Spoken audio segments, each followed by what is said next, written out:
যায় আনতে, আমার আব্বা কই?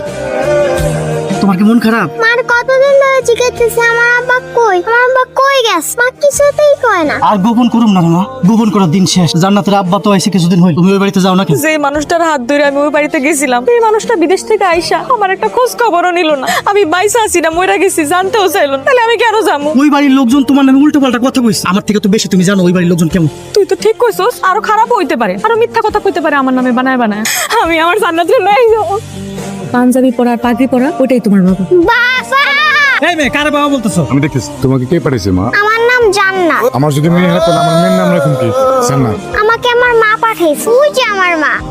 তুই আবার কেন আমার বাড়িতে এসেছিস? আমার বাড়ির আমার পরিবারের সবার মুখে চুন কালি দিয়ে তুই চলে গেছিস, তোর কি শান্তি হয় নাই? আর এখন সবাই জানে বেশিরভাগ প্রবাসীর বউরা অন্য মানুষের সাথে সম্পর্ক করে বাড়ি থেকে চলে যায়, কিন্তু তোর উপর আমার অনেক বিশ্বাস ছিল, অনেক ভালোবাসা ছিল। তোর গর্বে আমার সন্তানের খবর শুনে আমি পৃথিবীর সবচেয়ে বেশি খুশি হয়েছিলাম। সকাল বিকাল সবসময় তোর আমি খোঁজ খবর রাখতাম। এই বাড়ির সব লোকজন তোর কি পরিমাণ আদর যত্ন করছে। হ্যাঁ, বিদেশ যাওয়ার 10 মাস পরে হঠাৎ করে ফোনে একদিন জানতে পারলাম ভাইজান কি খালি ভাবিরই ফোন দেয়, তোমার ফোন দেন? মিনারা জামাই আমার পোলায় কল দিচ্ছে, কি করুম একটা বুঝুন বাজুন বুঝাই কোন তো দাম আকারে কোন।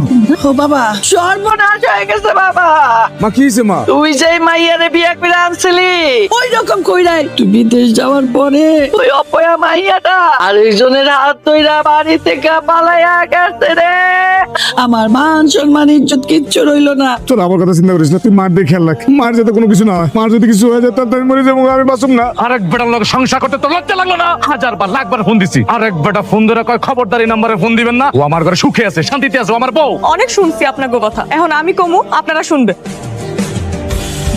তোমার এই বস্তায় বাইধা পানিতে ফেলা দিছে কারা? টাকার লোভ আমার পাইরা তাই পয়রা নদীতে ভাসায় দিচ্ছে, শুধুমাত্র কটা টাকা পয়সা আর নিজেকে স্বার্থের লেগে। এখন আপনিই কোন কি দোষ ছিল আমার, কি দোষ ছিল আমার এই মাসুম বাচ্চাটার? আর যে মোবাইলের কথা কইলেন, এই মোবাইল আপনার সেই বোনজামাই শয়তান বোনজামাইয়ের কাছে, কে আমার থেকে নিয়ে নিছে কাইরা, তারপর আমার নামে যা তা মিথ্যা বানায় আপনার কাছে কইছে। আমি কার কাছে বিচার দিব কোন? এখন সবকিছু আমার কাছে পানির মতো পরিষ্কার।